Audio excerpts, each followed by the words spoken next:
नमस्कार, मैं हूँ जूही वर्मा और आप देख रहे हैं कार्यक्रम संवाद।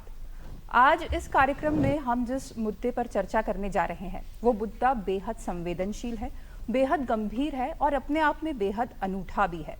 ये मुद्दा है अंगदान का और देहदान का।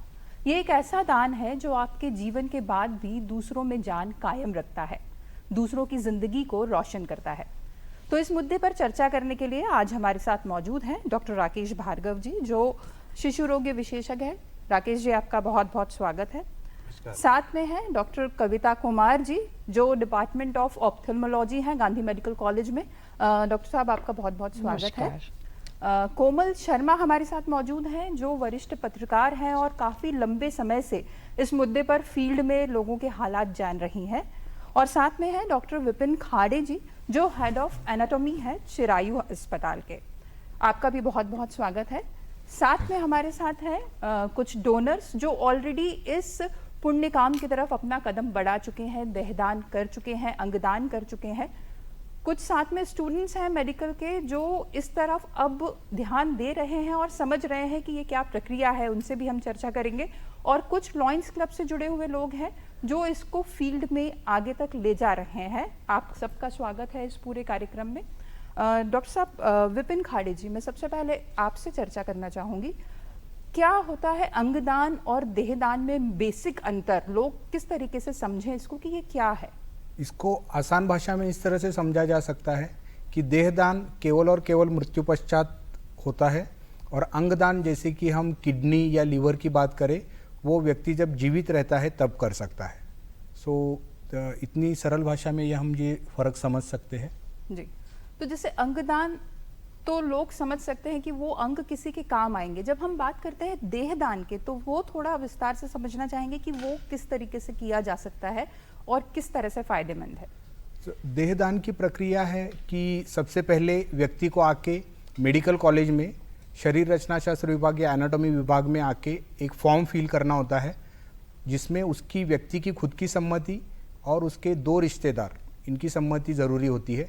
इसके बाद मृत्यु पश्चात जो व्यक्ति के रिलेटिव्स है, रिश्तेदार है, वो कॉलेज से संपर्क करेंगे और उसके बाद जो देह है वो कॉलेज को डोनेट किया जाता है।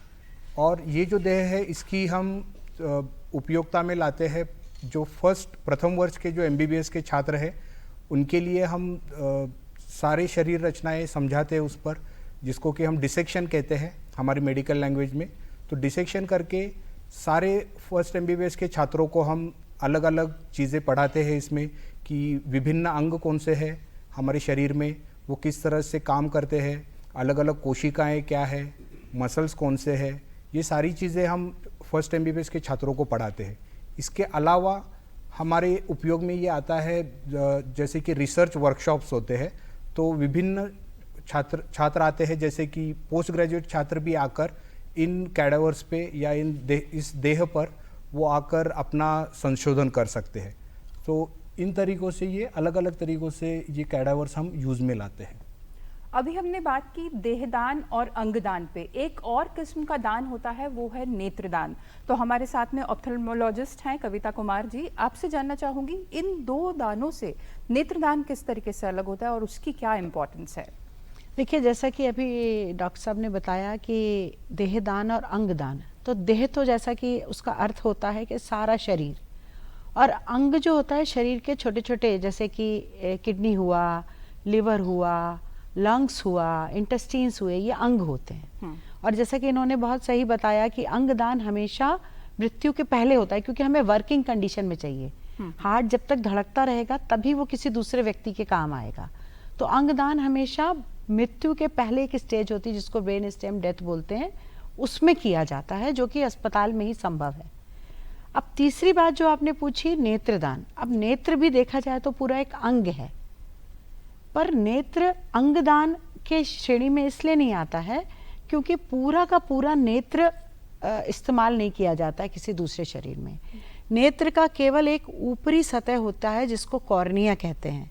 तो कॉर्निया एक पारदर्शी परत होती है नेत्र के ऊपरी सतह पे, जो आप देखोगे तो एक काला काला हिस्सा दिखता है, ऊपर से एक चमकती हुई सतह दिखती है, वो कॉर्निया कहलाती है।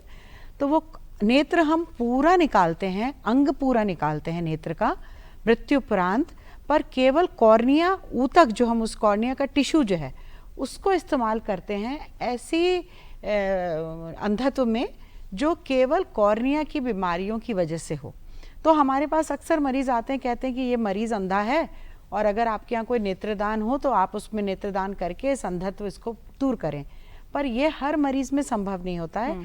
केवल ऐसे मरीज जो कि कॉर्निया की बीमारी द्वारा अंधत्व की ओर गए हैं, केवल उन्हीं मरीजों को नेत्रदान में दिए हुए आँख का केवल कॉर्निया निकालते हैं और जो डिजीज कॉर्निया है उसको निकाल के और ये हेल्दी कॉर्निया उसमें लगा देते हैं, तो अंधापन दूर होता है। तो इस तरीके से देहदान, अंगदान और नेत्रदान की 3 अलग अलग कैटेगरीज हैं। जी, डॉक्टर राकेश, आपसे जानना चाहूँगी, आप एनजीओ में भी काम कर रहे हैं और लोगों में अवेयरनेस लाने के लिए आप काफ़ी ज़्यादा एक्टिव भी हैं फील्ड में। किस तरह की भ्रांतियों का आप देखते हैं कि लोगों में दिखाई देती हैं? क्योंकि आमतौर पर हर धर्म में ये माना जाता है कि अच्छे से अंतिम संस्कार पूरी प्रक्रिया के साथ होना ज़रूरी है, तो कितनी कठिनाई आपको ये समझाने में आती है कि नहीं, ये भी एक पुण्य काम है और इससे आपका अगला जन्म सफ़र नहीं करेगा? देखिए, जैसे अंतिम संस्कार आपने जैसे बोला धर्म में, उसमें शास्त्रों में ऐसा भी है, अगर किसी कारणवश किसी का शरीर ना मिले तो अंतिम संस्कार उसका पुतला बनाकर भी किया जा सकता है। दूसरी चीज़, जैसे हमारे धर्म में काफ़ी संत जो हिमाचल में है या हिमालय पे या कहीं भी जो तपस्या करते हैं, आपने कभी सुना कि किसी की बॉडी मिली? वो वहीं पे मेल्ट हो जाती है और उसी में उनका समाधि बन जाती है। तीसरी चीज़, जैसे हमने सबने ये पढ़ा है ऋषि दधीची का, कहीं भी किसी भी शास्त्र में ऐसा नहीं लिखा कि आप देह दान करें या अपनी हड्डियों का दान करें, लेकिन उस समय की ज़रूरत के हिसाब से उन्होंने समाज की भलाई के लिए जब ज़रूरत पड़ी तो अपनी हड्डियों का दान किया। तो ये हमारा विवेक है कि हम अपनी स्वेच्छा से जो समाज के सामने ज़रूरत है उसके हिसाब से हम आगे बढ़ें। जैसे हम अगर अपना इतिहास देखें, परंपरा देखें, हमारे देश में कितने सारे जवान हमारे शहीद हुए, भगत सिंह हो या उधम सिंह, 20 साल, 18 साल, 25 साल में। तो ऐसा तो किताबों में तो नहीं लिखा था कि आप शहीद हो जाना, या कोई माता पिता नहीं चाहता, लेकिन वो हमारी, उन्होंने समाज के भले के लिए, देश की आज़ादी के लिए जब वो अपनी जान जीते जी दे सकते हैं, तो हम मृत्यु उपरांत अपने छोटे से थोड़ा सा अंगों का दान नहीं कर सकते? अवश्य करना चाहिए। चौथी चीज़, जैसे हम हर धर्म में है कि दान करना चाहिए, ठीक है ना। घर में कोई भी खुशी का पल होता है, बच्चा हो, शादी हो, तो हम कपड़े दान करते हैं या गरीबों को खाना खिलाते हैं, या इस तरह से हम कुछ ना कुछ दान करते हैं। कुछ जगह जैसे बोलते हैं कि 2% दान अपना कमाई का हिस्सा करना चाहिए, या 5% या 10%, ठीक है ना। तो जैसे 5% हमें अपने पैसे की कमाई का हिस्सा दान होता है, वैसे ही हम जब पैदा होते हैं तो हमारा वजन होता है 2.5-3 किलो या 4 किलो, ठीक है ना। हम आज हमारा वजन 18-20 साल के हो गए, 50 साल के, हमारा वजन 60-70 किलो है, तो ये भी तो हमारा एसेट है। हम 4 किलो से 70 किलो के हो गए, तो हम इस 70 किलो का भी अगर 10% दान करें, 5% दान करें, तो शरीर के हर अंग का दान उसमें हो सकता है। और ये परिवार की सहमति है कि अगर वो देह दान भी करें तो बहुत लोगों का भला हो, बच्चों को पढ़ाई के काम आएगा। जी, हमारे साथ हैं पत्रकार कोमल शर्मा भी, जो काफ़ी लंबे समय से इस दिशा में काम कर रही हैं, लोगों से उनकी राय जान रही हैं, काफ़ी रिपोर्टिंग भी इस विषय पे कर चुकी हैं। कोमल, आपके क्या एक्सपीरियंस रहे और किस तरह की आपने अभी अवेयरनेस देखी है फील्ड में, जो इतने सब कामों का क्या रिफ्लेक्शन नज़र आना शुरू हुआ है? देखिए, बिल्कुल निश्चित रूप से ये कहा जा सकता है कि अवेयरनेस आई है लोगों में, पहले की तुलना में काफ़ी अवेयरनेस बढ़ी है। नेत्रदान काफ़ी ज़्यादा बढ़ा है, इसके अलावा ऑर्गन डोनेशन को लेकर भी जो रेट है वो बढ़ा है, लेकिन जिस हिसाब से इसे बढ़ना चाहिए उसमें कहीं ना कहीं अभी भी कमी देखने को मिलती है। जब मैं लोगों के बीच जाती हूँ या उनसे बात करती हूँ तो कई सारे मिथक अभी भी लोगों के मन में हैं, जिन्हें दूर करना ज़रूरी है। हालांकि हर तरह से हर स्तर पर ये प्रयास किए जा रहे हैं कि लोगों को जागरूक किया जाए, लेकिन कुछ लोगों का मानना है कि धर्म उन्हें ये अनुमति नहीं देता कि वो अंगदान करें, जबकि कोई भी ऐसा धर्म नहीं है जो ये कहता हो कि आप अंगदान नहीं कर सकते। ये एक पुण्य का काम है। इसके अलावा लोगों को ऐसा लगता है कि अगर डॉक्टर को ये पता चल जाए कि वो एक ऑर्गन डोनर हैं तो शायद डॉक्टर उन्हें बचाने की उतनी कोशिश नहीं करेंगे, और ये भी पूर्णतः गलत है। डॉक्टर एक मरीज को बचाने की पूरी कोशिश करते हैं। कई लोग इसे पुनर्जन्म, अगले जन्म से जोड़कर देखते हैं, तो कई लोग ये भी मानते हैं कि ये करने से उन्हें उनका अंतिम संस्कार में काफ़ी सारी दिक्कतें आएंगी। तो अभी भी लोगों में काफ़ी जागरूकता की ज़रूरत है, हालांकि बढ़ा है, लेकिन जो अगर आंकड़े देखें तो अभी भी लाखों लोगों को ज़रूरत होती है, तो हज़ारों की संख्या में ही किडनी हो, लिवर हो, ये मिल पाता है। तो काफ़ी कुछ कोशिशें करने की ज़रूरत अभी भी है, और लोगों के अंदर जो धारणाएँ हैं, जो भ्रम है, उनको हटाने की ज़रूरत है। जी, भ्रम को हटाने की ज़रूरत है और कोशिशों की ज़रूरत है। तो ऐसी कुछ मिसालें भी आज हमारे साथ मौजूद हैं जो इस दिशा में आगे कदम बढ़ा चुकी है, बजाय इसकी कि इतनी भ्रांतियां और इतने भ्रम लोगों के बीच में कायम है। कुछ जीती जागती मिसालें हमारे पास हैं जो ये बड़ा कदम उठा चुकी है। हम सबसे पहले बात करेंगे राजेश कुमार जी से, जो ये फैसला पहले ही ले चुके हैं। मेरा नाम राजेश कुमार जैन है।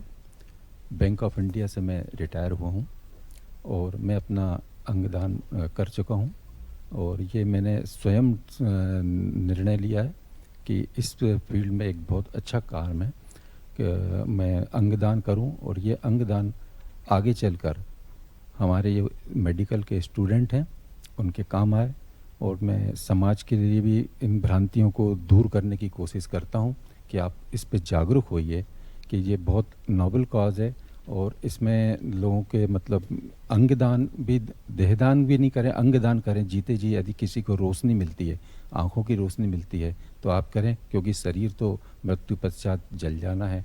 किसी के काम आए जलने के पहले, तो हम ज़रूर इसके ऊपर काम करें। और मैं कई स्कूलों में भी किरण फाउंडेशन का मैं मेंबर हूँ, तो उसके हम जागरूकता फैलाते हैं। कई क्लब्स में, स्कूलों में हम इस प्रोग्राम को अरेंज करके करते हैं। और हमारे साथ विलास जी भी हैं जो पहले ही ये फैसला ले चुके हैं। जी विलास जी, जब आपने ये फैसला लिया तो क्या किसी तरह का घर में विरोध, या आपके और जो साथी हम उम्र रहे हों उन्होंने किसी तरह से बोला होगा कि नहीं फैसला गलत है और तुम्हें मुक्ति नहीं मिलेगी, ऐसा कुछ आपने विरोध झेला हो? मेरा नाम विलास हस्तक है और मेरी वाइफ टीचर थी, तो 20 साल उन्होंने गल्फ में पढ़ाया था। पर इंडिया आने के बाद भी हम लोगों ने यहाँ पे सोशल वर्क कर रही थी, वो बच्चों को पढ़ाने की, ड्रैग पिकर्स के बच्चों को भी पढ़ाती थी।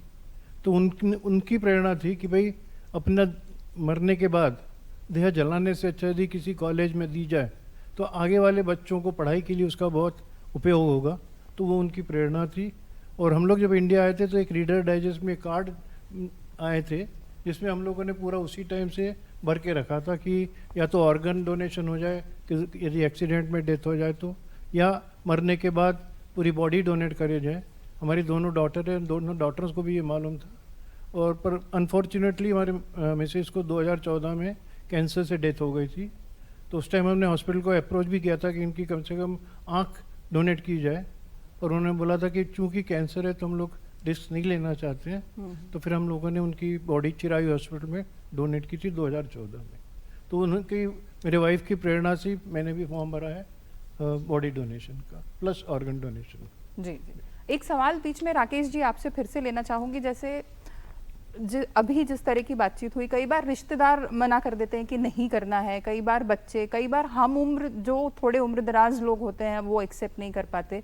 तो उन लोगों से डील करना, खासतौर से एक एज के बाद जिन्होंने बचपन से ही सुना है मुक्ति, मोक्ष, अंतिम संस्कार, वो कितना कठिन, कितना चुनौतीपूर्ण होता है आपके लिए? देखिए, आप हम लोग मतलब जैसे जो परंपरा से चला आ रहा है ना, हमने कभी देखा ही नहीं है कि अंगदान होता है, नेत्रदान होता है, इसलिए हम उसको मतलब विश्वास ही नहीं करते कि ऐसा सोचते हैं कि गलत है। जबकि अपन अगर गीता में लिखा है कि शरीर नश्वर है, मिट्टी है, तो फिर हम उसके लिए विरोध क्यों करते हैं? लेकिन जैसे आपने बोला ना, समझाना बड़ा मुश्किल होता है। वो जितने ज़्यादा लोग धीरे धीरे इकट्ठे होते हैं और ज़्यादा परेशानी आती है। हालांकि जैसे हम यहाँ पे बात कर रहे हैं उस तरह से समझाने की कोशिश करते हैं कि आपके अंगदान से कम 5, 6, 7, 8 लोगों को नया जीवन मिलेगा। और आप कभी जब उनसे मिलेंगे जिनको ट्रांसप्लांट हो चुका है और उनका जीवन जो पहले बिल्कुल नरक था, बिल्कुल स्वर्ग अच्छा हो गया, तो आपको पता एहसास होगा कि ये कितना अच्छा काम है किसी को रोशनी देना या किसी को नया जीवन देना। जी, अब मैं चलना चाहूँगी कमलदीप जी के पास, जो वो भी इस तरह का फैसला अपने परिवार में ले चुकी हैं। क्या आपको किसी तरह का विरोध का सामना हुआ, या आप एक मिसाल बन पाई अपनी सोसाइटी में, एक छोटे से हिस्से में? नहीं, मैं तो खुद किरण फाउंडेशन के बैनर तले हम लोग काम कर रहे हैं। तो हम लोग स्कूल कॉलेजेस में प्रोग्राम करते हैं, अवेयरनेस प्रोग्राम करते हैं। तो उसमें हम लोग बच्चों को जोड़ रहे हैं इस रूट से कि अगर किसी के यहाँ डेथ होती है तो कई बार क्या होता है कि बड़े लोग मना करते हैं, पर जब बच्चे पेरेंट्स को समझाते हैं तो पेरेंट्स भी इस दिशा में फिर सोचने लगते हैं। मैं कई बार हॉस्पिटल्स में से कॉल आता है तो काउंसलिंग के लिए जाती हूँ। जो ब्रेंडेड पेशेंट होता है तो उन फैमिलीज़ की काउंसलिंग करनी होती है। तो काउंसलिंग करते समय कई लोग तो मान जाते हैं, पर जो लोग गांव से आए होते नहीं, हमारे में तो ये रिवाज ही नहीं है, हमारे यहाँ तो संभव ही नहीं है, फिर भी हम उनको कई तरीके से समझाने की कोशिश करते हैं। अपने स्तर पे प्रयास करना हमारा काम है, पर कई बार उल्टी वो लोग हमारे ऊपर सवार हो जाते हैं, नहीं आप लोग हमारे पीछे पड़ गए हैं, हमारे अंग बेचना चाहते हैं, या हॉस्पिटल्स वाले क्यों हमको तंग कर रहे हैं, आप लोग जाइए। मतलब कई बार हमें इस तरीके की परिस्थितियों का भी सामना करना पड़ता है। पर उसके लिए मैं खुद, एक उदाहरण है हमारे घर में, मेरे फादर इन लॉ 94 एज थी उनकी घर में ही डेथ हुई थी। उनकी आइज़ और स्किन घर से डोनेट की गई थी और उनकी बॉडी भी डोनेट की गई थी। तो जब घर से हम शुरुआत करते हैं तो हम बोल सकते हैं कि हाँ, जब मैंने किया है तो आप लोग भी कर सकते हैं। और हमारे पूरे परिवार ने फॉर्म भरे हुए हैं, और जब भी हमारे साथ ऐसी कोई मिस हैपनिंग होती है तो सबसे पहले हमारा जो भी ऑर्गन यूज़ हो सकता है वो यूज़ होगा, या फिर बॉडी डोनेट तो होगी ही, ऑर्गन भी यूज़ कर सके। मेरे हस्बैंड की रिसेंट डेथ हुई तो मैंने बहुत कोशिश की कि उनके सारे ऑर्गन्स डोनेट किए जाएं, पर कुछ पहले ही उनको कार्डियक अरेस्ट हो गए और वो बॉडी ऑर्गन डोनेट नहीं कर पाई। मुझे इस चीज़ का बहुत अफसोस है, पर अगर हो जाए तो बहुत ही अच्छा है। और आजकल तो पोस्टमार्टम के बाद भी बॉडी को डोनेशन के लिए लिया जाता है, और बहुत अच्छी बात है।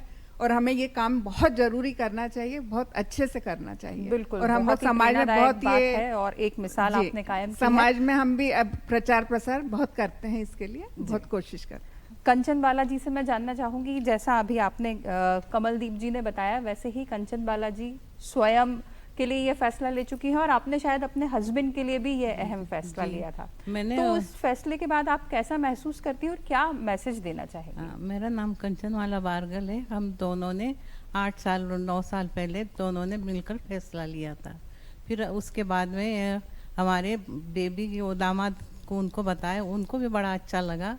और जब मैं कहीं किसी के साथ में बैठती हूँ तो उनको भी यही बोलती हूँ कि आप अपनी देह दान करें, अंग दान करें तो ज़्यादा अच्छा है, क्योंकि पुण्य का काम तो वैसे समाज में अपन रहते हैं तो थोड़ा बहुत तो करते हैं, पर इसके बाद तो पूरा की पूरा अपनी बॉडी दान हो जाती है, तो किसी के काम आती है, पढ़ाई के काम आती है बच्चों के, तो सभी का फ़ायदा ही फ़ायदा होगा। जी, आदित्य जी के पास भी चलना चाहूँगी मैं, जो एक बहुत ही यहाँ पर प्रेरणादायक मिसाल लेकर आए हैं। उन्होंने अपने परिवार में पहले एक हादसे को देखा और उसके बाद ये बड़ा फैसला लिया। आदित्य जी, कितना मुश्किल था ये काम, और फिर कैसे हिम्मत बंधाई आप लोगों ने कि ये किया जाना चाहिए? ये पहली स्टेप थी हमारे लिए कि हम कुछ अच्छा कर सकें सोसाइटी के लिए, हमारे परिवार के लिए। मेरे छोटे भाई की खुद की ये इच्छा रही थी कि अगर उसका एक्सीडेंट में डेथ हो जाती है तो वो अपना अंग को दान करना चाहते थे, और हम लोगों ने इस डिसीज़न का समर्थन करा और हमने फिर उनकी आँखें, हृदय, हमारा लिवर और किडनी का दान करा। जी, और आपके साथ बैठी है शुभदा केतकर जी, जो एजुकेशनिस्ट रही हैं। शुभदा जी, आपसे जानना चाहूँगी कि क्या कभी एजुकेशन के फील्ड में या इस तरह से आपने लोगों को एजुकेट करने की कोशिश की, तो किस तरीके से किया और क्या आपको फिर रिस्पॉन्स मिला है वहाँ से? मैं शुभदा केतकर, और मैं एजुकेशन ज़रूर रही, मगर मेरा फील्ड कॉमर्स था, तो मैंने इसमें कभी किसी को कुछ ज़्यादा बताया नहीं। मगर आफ्टर रिटायरमेंट मैं जैसे ही रिटायर हुई, मुझे ऐसे लगा कि मुझे कुछ करना चाहिए। तो 60 की उम्र में पार्टियां करने के बदले मैंने ऑनलाइन, तब कोरोना चल रहा था, तो ऑनलाइन मैंने फॉर्म देखा गवर्नमेंट का NOTTO, उसमें मैंने अप्लाई किया खुद ही घर बैठे बैठे, और ऑर्गन डोनेशन किया मैंने अपना, और मुझे उसका कार्ड भी आया। उसके बाद मैंने अपनी 2 बहनों को बताया, उन्होंने भी तुरंत रजिस्टर कर दिया। मेरे हस्बैंड ने भी अभी एम्स में अपने बॉडी डोनेट की है। मेरे मन में एक ही ख्याल आता है कि जब हमारे घर में हम कुछ कपड़े खरीदते हैं, ओवर साइज़ हो जाते हैं, तो हम कहते हैं चलो बड़ों को दे दो या छोटे को दे दो, या पुराने हो जाते तो हम गरीबों को देते हैं। जो चीज़ें मार्केट में अवेलेबल हैं फिर भी हम उनको रीयूज़ करते हैं, रीसाइकिल करते हैं। बॉडी जो ऑर्गन्स है वो आपको कहीं पे भी नहीं मिलेंगी, तो क्यों ना हमने जब उसको फुल्ली यूटिलाइज कर लिया है तो जाते जाते हम किसी और को वो दे जाएं, क्योंकि वो आपको कहीं पे भी नहीं मिल सकती। तो इससे बड़ी बात क्या हो सकती है कि जब हम छोटी छोटी चीज़ें हम उसको रिसाइकिल करते हैं तो हम क्यों ना ऐसे ऑर्गन्स जो हमें कहीं नहीं मिलते इन लोगों को दी जाए जिन्होंने उन्होंने दुनिया नहीं देखी है, या किसी की किडनी लिवर में प्रॉब्लम है, तो उनको अगर हमने जीते जी सारे यूज़ करने के बाद अगर हमने किसी को दिया तो उससे बड़ी बात और क्या हो सकती है। तो मुझे यही लगता है कि ये बहुत बड़ी पैमाने पे इस चीज़ को फैलाना चाहिए। जी डॉक्टर किरण, आपसे जानना चाहूँगी, जैसे शुभदा जी ने बोला कि हम भरपूर इस्तेमाल कर चुके हैं उन अंगों का, तो हम क्यों ना किसी को दे के जाए। तो ताउम्र जिन चीज़ों को हमने बहुत दिल से इस्तेमाल किया है, आँखें हो, लिवर हो, किडनी हो, तो क्या हर अंग अंत समय तक देने लायक बचता है, या कुछ उसमें भी शर्तें होती हैं कि इसी तरह का अंग हम एक्सेप्ट करेंगे? देखिए, जैसे कि मैंने आपको पहले बताया कि अंग केवल ऐसी स्थिति में निकाला जाता है, सिवाय आँख मृत्यु उपरांत निकाली जा सकती है। वो भी हमारे हिंदुस्तान की क्लाइमेटिक कंडीशंस में हम लोग कोशिश करते हैं कि 12 घंटे के अंदर ही अंदर निकाल लें। दूर दराज के इलाकों में जहाँ टीम ना पहुँच पाती वहाँ हम 24 घंटे तक निकाल लेते हैं, क्योंकि हमारी क्लाइमेट हॉट और ह्यूमिड है, तो हमें 12 घंटे के अंदर आँखें निकालनी चाहिए मृत्यु उपरांत। अब जहाँ अंग की बात हुई, मैंने आपसे पहले भी कहा था कि अंग केवल अस्पताल में ऐसे मरीजों का निकाला जा सकता है जो आधे जीवित हैं समझिए और आधे मृत्यु है। मतलब उनका केवल मस्तिष्क ने काम करना बंद कर दिया है, पर उनका हार्ट अभी भी पंप कर रहा है और उनकी बॉडी में सर्कुलेशन चालू है, ताकि सारे अंग जीवित हैं, दिमाग से उनका मृत्यु हो चुकी। तो ऐसे मरीजों को कहते हैं ब्रेन स्टेम डेथ। तो केवल जो मरीज आईसीयू में या अस्पताल में भर्ती हैं और जिनमें ब्रेन स्टेम डेथ हो चुकी है, केवल और केवल वही अंगदान कर सकते हैं। बाकी मृत्यु के बाद देहदान किया जा सकता है। एक तो ये भ्रांति बहुत समझने लायक है। अब रही कौन से अंग दान कर सकते हैं, अच्छे हैं या खराब हैं, यह पूरा का पूरा कुछ एक सीरीज बैटरीज ऑफ टेस्ट होती, मतलब उसमें कम से कम अस्पताल कुछ नहीं तो 25 से 50 टेस्ट करता है। उसमें सीटी स्कैन होते हैं, अलग अलग के ब्लड टेस्ट होते हैं, कुछ और बायोकेमिकल टेस्ट होते हैं, कुछ फंक्शंस होते हैं, ईसीजी वगैरह ये सब होते हैं, जिसमें ये देखते हैं कि कौन सा अंग कितना प्रतिशत काम कर रहा है। और आम तौर में अगर 60 साल के कम उम्र के लोग होते हैं तो आम तौर पे उनके लगभग सारे अंग बहुत अच्छे कार्य कर रहे होते हैं। तो वो सारे टेस्ट करने के बाद जो डॉक्टर्स की टीम है वो डिसाइड करती है कि इनमें ये हार्ट, लिवर, किडनी, इंटेस्टिन्स, ये आईज और भी अब तो बोन टिश्यू निकाल लेते हैं, स्किन निकाल लेते हैं, और हार्ट वेल्व्स, अगर हार्ट काम नहीं करा तो हार्ट की वेल्व्स निकाल लेते हैं, जो एक लिगामेंट होता है, टेंडन लिगामेंट होता है, वो निकाल लेते हैं। तो आज की तारीख में तो कम से कम 8 अंग और 32 तरीके के टिश्यूज़ हैं जो शरीर में से निकाल के और दूसरे मरीजों को। पर ये चीज़ किसी को ये नहीं सोचना चाहिए कि मुझे डायबिटीज़ है, मैं दूं या ना दूं, मुझे ब्लड प्रेशर है, मैं दूं या ना दूं। आप ये सब मत सोचिए, आप ये सब डॉक्टर पे छोड़ दीजिए, वो खुद आपको बताएगा कि आप दे सकते हैं या नहीं। तो इस तरीके की भ्रांतियाँ किसी को अपने मन में नहीं। हम तो ये कहते हैं कि हर व्यक्ति जीवित होने पे केवल अपने किडनी या किसी अपने रिश्तेदार को दे सकता है, या लिवर का छोटा पार्ट, पर मृत्यु के वो जो पहले ब्रेन स्टेम डेथ वाली स्टेज में आप अपने आप को डॉक्टर्स को सरेंडर कर दीजिए। जितने अंग डॉक्टर्स निकाल सकता है, जो यूज़ हो सकते हैं, वो कर लेगा। उसके बाद आप देहदान कर दीजिए जो बच्चों के काम आ जाए। जी डॉक्टर खाड़े, इसी सिलसिले में आपसे आगे जानना चाहूँगी, क्या कोई एक्ट भी है इस तरह का जो अंगदान और देहदान से रिलेटेड हो, और ये स्टेट वाइज अलग अलग है या सारे स्टेट्स के लिए एक ही जैसा? एक यूनिफॉर्म एक्ट बनाया गया है जिसमें हम body donation act, anatomy act कहते हैं जिसे, ये 1948 में आया था, और उसी को एक बेसलाइन बना के अलग अलग स्टेट्स ने अपने रूल्स और रेगुलेशंस बनाए हुए हैं। इस एक्ट के तहत हम कैडावर्स जो बॉडी है वो डोनेशन ले सकते हैं, और जो अनक्लेम्ड बॉडीज रहती है वो 48 घंटे के अंदर हम पुलिस स्टेशन से प्रोक्योर कर सकते हैं। सो इस तरह के कुछ प्रावधान दिए गए हैं उस एक्ट में। काफ़ी सारे डिटेल्स है जिसके तहत अलग अलग नियम बनाए गए हैं कि कौन से कैडावर्स हम, कौन सी बॉडीज़ हम ले सकते हैं डोनेशन के लिए और किस तरह से प्रोसेस करना है। तो एनाटॉमी एक्ट इसके लिए काम में आता है। जी, हमारे साथ कुछ स्टूडेंट्स भी हैं, आपसे जानना चाहूँगी, आप लोगों ने जब कॉलेज पहुँचे होंगे, पहली बार डिसेक्शन किया होगा, बहुत नज़दीक से डेड बॉडी देखी होगी, उसको डिसेक्ट किया होगा, पहली बार में कैसा अनुभव रहा? आपसे शुरू करना चाहूँगी। पहली बार में ऐसा माइक ले लीजिए जी।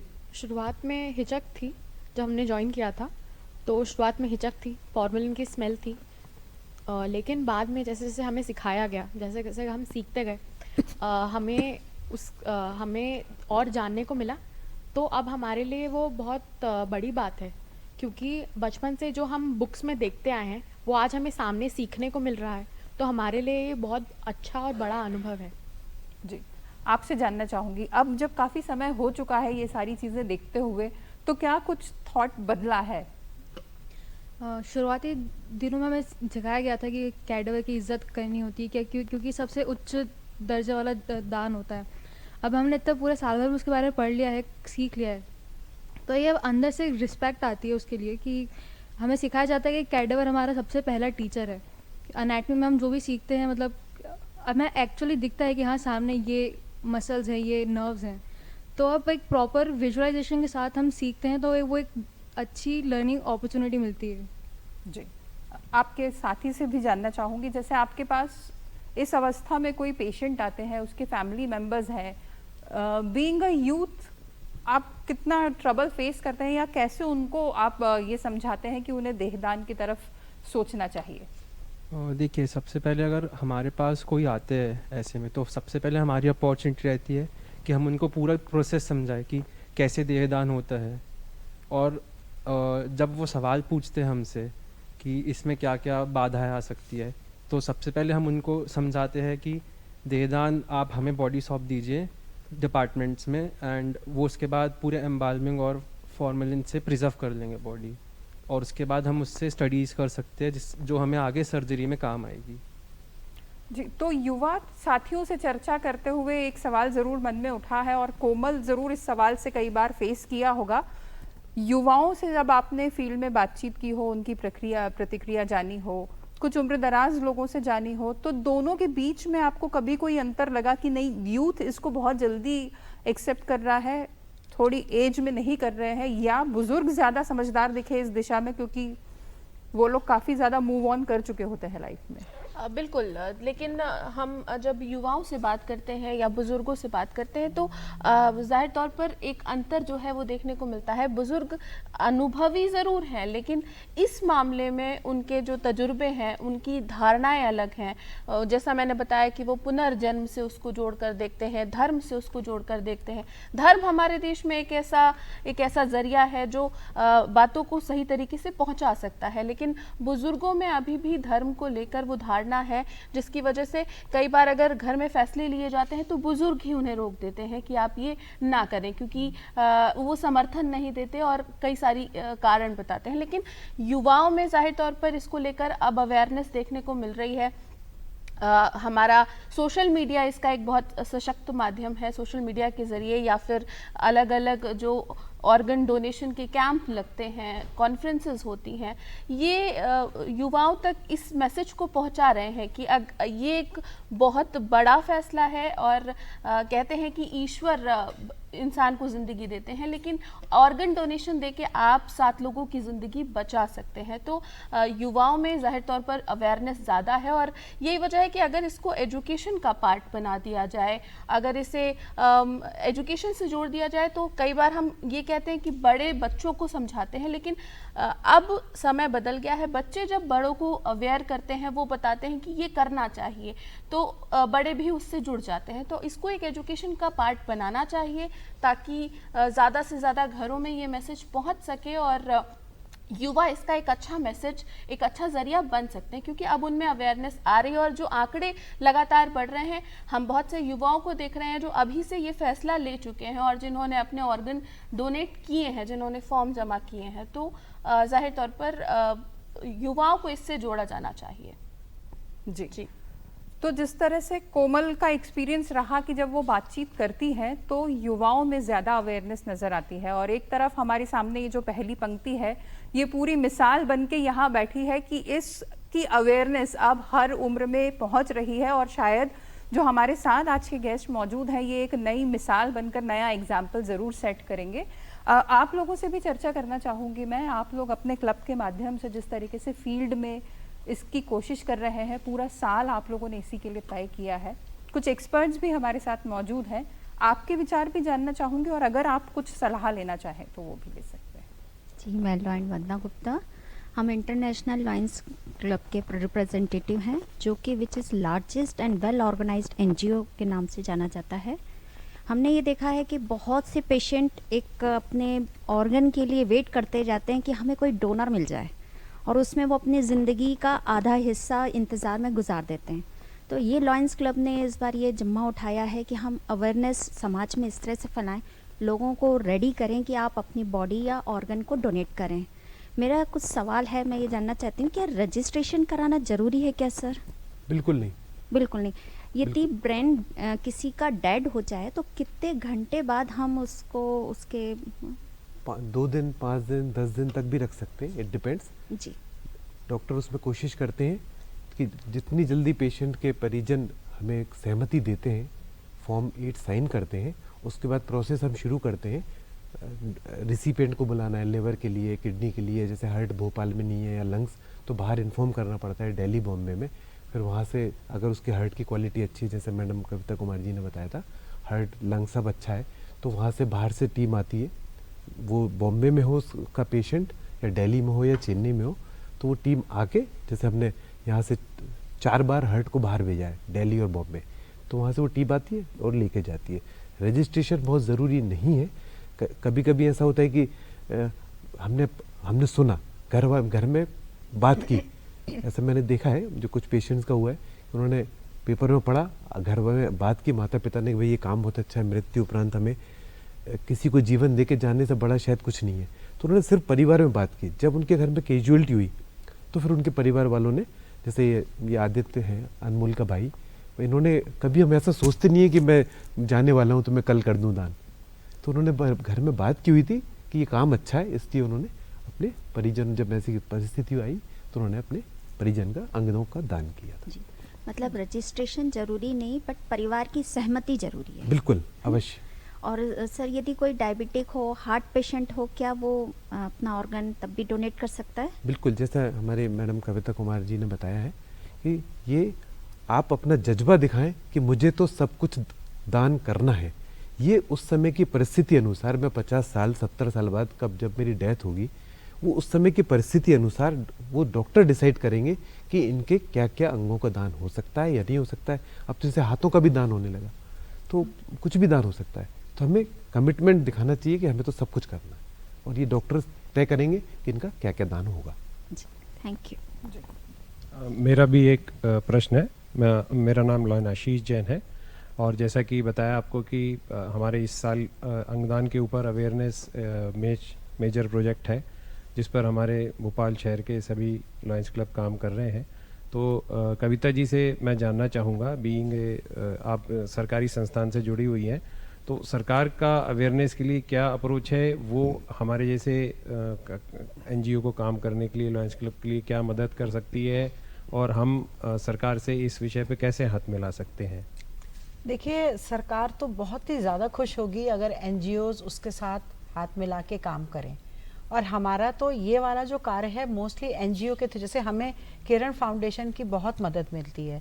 हमारे यहाँ जितने भी नेत्रदान आते हैं, कुछ हॉस्पिटल से आ जाते हैं, पर मैक्सिमम नेत्रदान ऐसे एनजीओज के थ्रू ही आते हैं, जैसे किरण फाउंडेशन है, जो कि अपने लेवल पे काम करती रहती है और हमें कांटेक्ट करती है कि मैडम हमने इनको मोटिवेट कर लिया है आई डोनेशन के लिए, आप अपनी टीम भेजिए। तो हम आपको 2-3 तरीके से मदद कर सकते हैं। एक तो जब आप लोग कुछ इस तरीके के ऑर्गेनाइज करें, छोटी छोटी गैदरिंग्स। भले ही आपका लायंस क्लब आप लोग महीने में 2-4 बार तो कहीं ना कहीं मिलते होंगे, कोई सोशल गैदरिंग है या आपने मान लीजिए कोई और एक्टिविटी कर रहे हो, उसमें आप हम लोगों के रिप्रेजेंटेटिव्स को बुला लीजिए। तो हम ज़्यादा नहीं, मुश्किल से 5 या 10 मिनट का समय लेंगे, जो हमें इम्पॉर्टेंट बातें हैं about awareness, about I donation या बॉडी डोनेशन, या अब 3 चीज़ें हो गई देखिए, आई donation, body donation and organ donation. ये तीनों चीज़ें अलग अलग हैं और ये तीनों चीज़ें अलग अलग समय में अलग अलग स्थिति में होती हैं। तो इन तीनों चीज़ों के बारे में जो भ्रांति है हम उनको दूर कर सकते हैं, उनके बारे में सही सलाह दे सकते हैं और साथ साथ फॉर्म दे सकते हैं। चाहूंगी थोड़ा सा फॉर्म, एक मिनट खत्म कर दूं, फॉर्म दे सकते हैं जिसको वो भर दें। जी सॉरी जी, ये चर्चा हम अभी जारी रखेंगे। इस महत्वपूर्ण मुद्दे पर बातचीत और भी आगे जारी रहेगी। अभी लेते हैं एक छोटा सा विराम।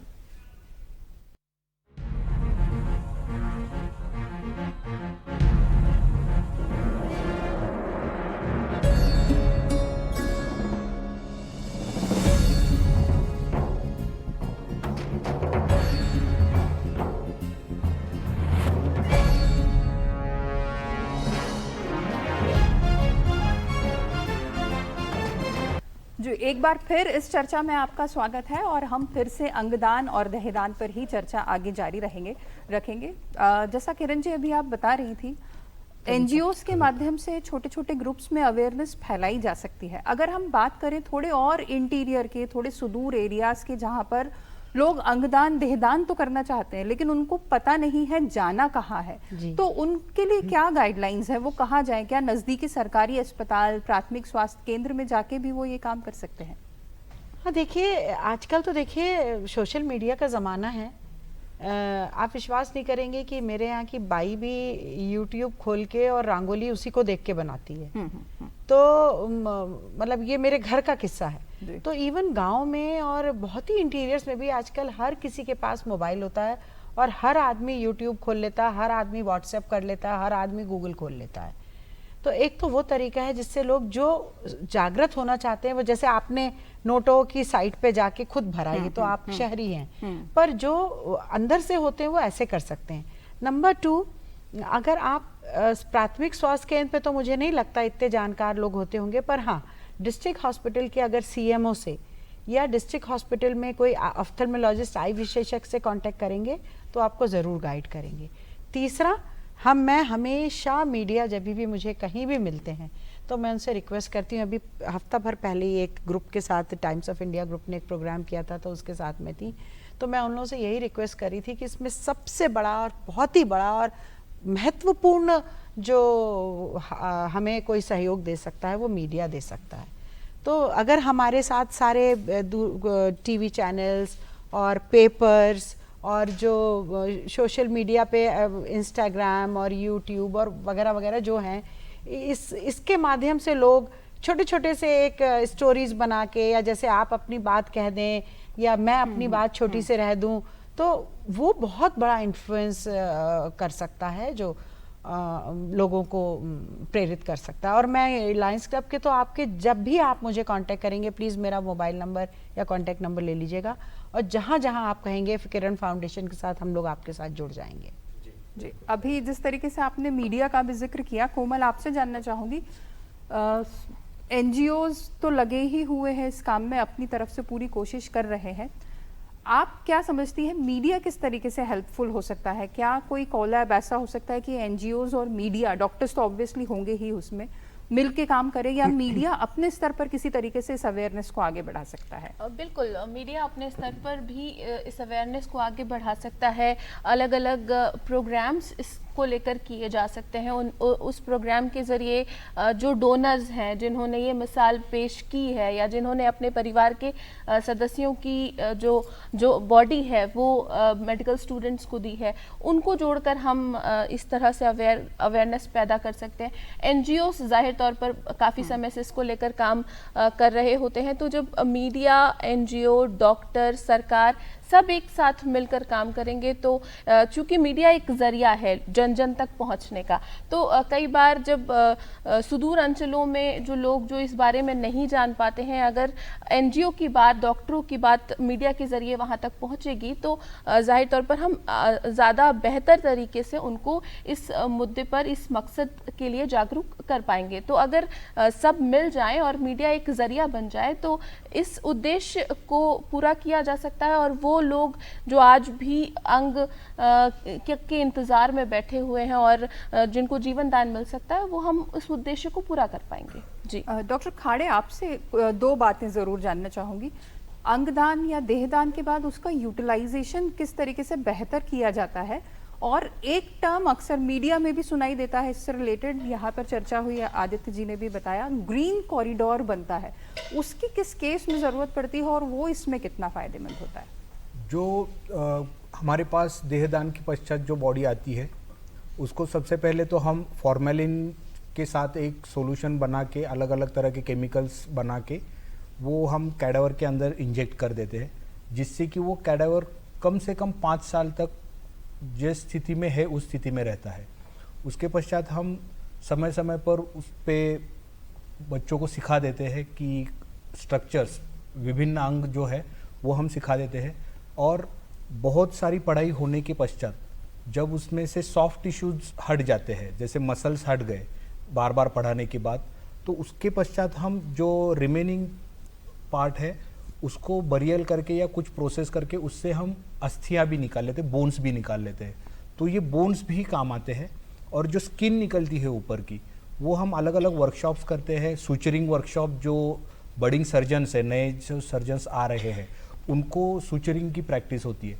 तो सारे अंग किसी ना किसी तरह से काम आते हैं, बोन्स तो काफ़ी सालों तक रह जाते हैं।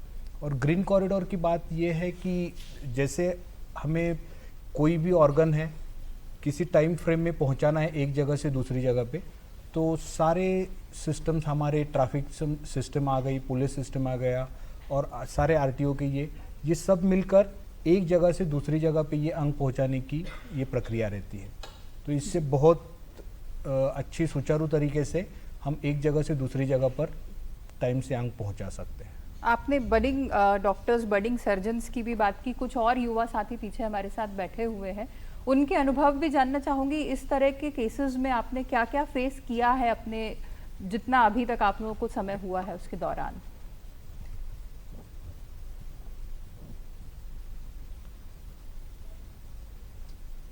जी बोलिए बोलिए।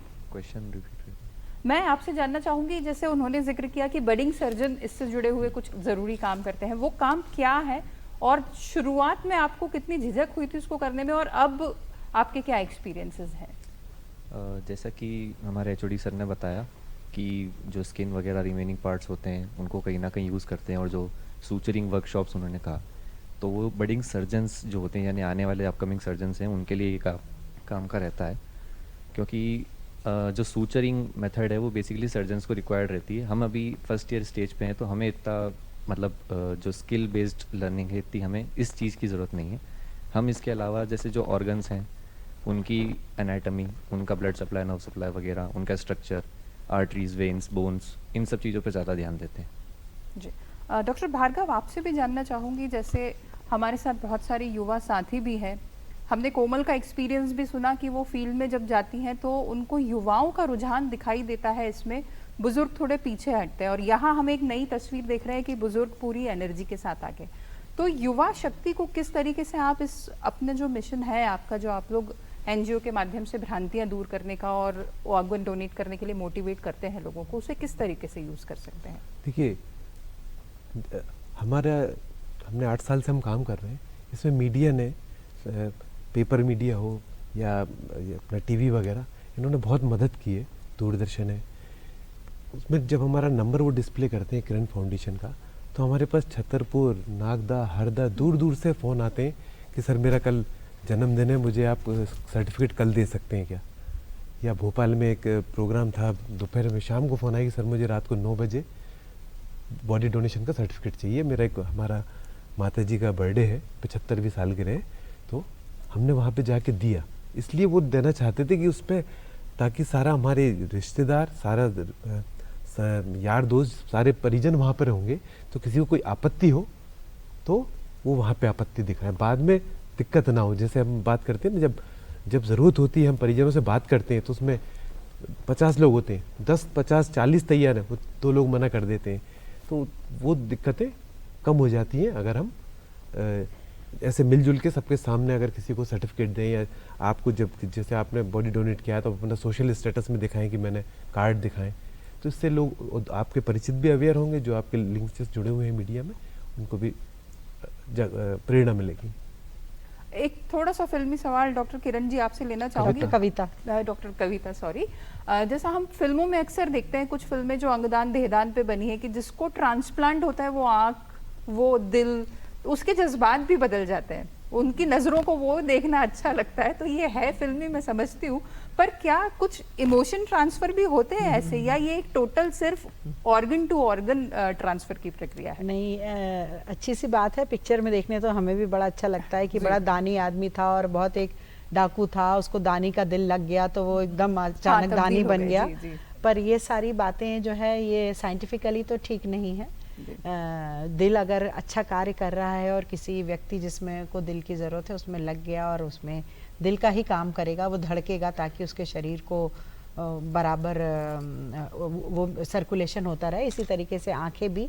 इसमें मैं एक चीज़ आपने बहुत अच्छी बात करी, अक्सर हमारे पास लोग आते हैं जहाँ ब्रेन स्टेम डेथ होती है, वहाँ पे तो उन लोगों को पता होता है कि हमारे मरीज़ का ये अंग ये है, ये इसको लगने वाला है, किडनी या लिवर उसको लगने वाली, क्योंकि उसी अस्पताल में सर्जरी हो रही होती है।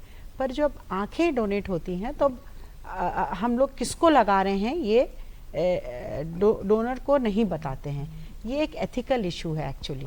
और ये किताबों में, नियमों में लिखा है कि आप जिससे ले रहे हैं उसको तो आप बहुत शाबाशी दीजिए और उसका बहुत सम्मान करिए, पर उसको उसको ये नहीं बताना चाहिए कि हमने इस एक्स या वाई मरीज में लगाया है, क्योंकि फिर कभी कभी ऐसे लोग इमोशनली अटैच हो जाते हैं उनसे और फिर वो they try to creep into their personal life, और कि अब तो इस तरीके से तो हमसे पर अक्सर मतलब मीडिया वाले नाराज़ भी हो जाते हैं इस बात पे कि आप हमें स्टोरी नहीं देते हैं कि इसकी आंख निकली थी, इसको लगी, आप हमें बताइए तब हम छापेंगे। तो पर वो हम लोग वी आर बाउंड एथिकली कि we are not suppose to disclose कि हमने ये आंख जिसकी डोनेट हुई है और किसको लगी है। तो दैट पॉइंट मेरे ख्याल से सबको समझना भी चाहिए और समझाना भी चाहिए, क्योंकि उनको जब तक स्टोरी नहीं मिलती तब तक, जबकि मैं अगर बताऊं कि मेन स्टोरी ये है कि हम बताएं कि आज की तारीख में 2.5 लाख कॉर्नियल ब्लाइंड है, ये है असली स्टोरी, और हमारे देश में 25,000 ही मिलती हैं। अब बताइए 10% का मतलब 10 गुना ज़्यादा हमें मिलनी चाहिए। तो आप स्टोरी को ऐसे छापिए ना, तो प्रोबेबली आप ज़्यादा लोगों की अटेंशन गेन कर पाएंगे, बजाय कि आपने एक दान करता और रेसिपिएंट की फ़ोटो छाप दी। That is one story. So ये थोड़ा सा मुझे लगता है मीडिया को भी अपना परसेप्शन बदलना होगा कि we have to tell the problem to the masses, कि हमें जब समस्या बताएंगे तब उनको ज़्यादा समझ में आएगी, रादर एक स्टोरी बताएं। जी, तो वक्त हो चुका है कार्यक्रम को समाप्त करने का, और जैसे हमने कार्यक्रम की शुरुआत तालियों के साथ की थी, एक बार मैं चाहूँगी कि हम सब उन लोगों के लिए तालियां बजाएं जो इस दिशा में आगे कदम बढ़ा चुके हैं, कि अंगदान देहदान की मिसाल बन चुके हैं, अपनी सारी भ्रांतियों को छोड़ने का एक बड़ा संदेश जो यहाँ बैठ के दे रहे हैं। तो प्लीज़ सब लोग अगर एक बार क्लैप के साथ उनका अभिवादन करेंगे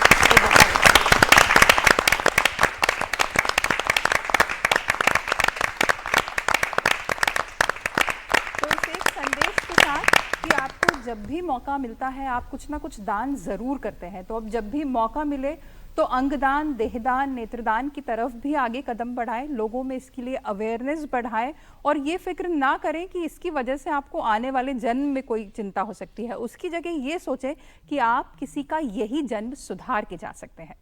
ये जो अहम चर्चा आज हमने की, ये आप शनिवार दोपहर 1 बजे दूरदर्शन मध्य प्रदेश पर देख सकते हैं। बने रहिए दूरदर्शन मध्य प्रदेश के साथ।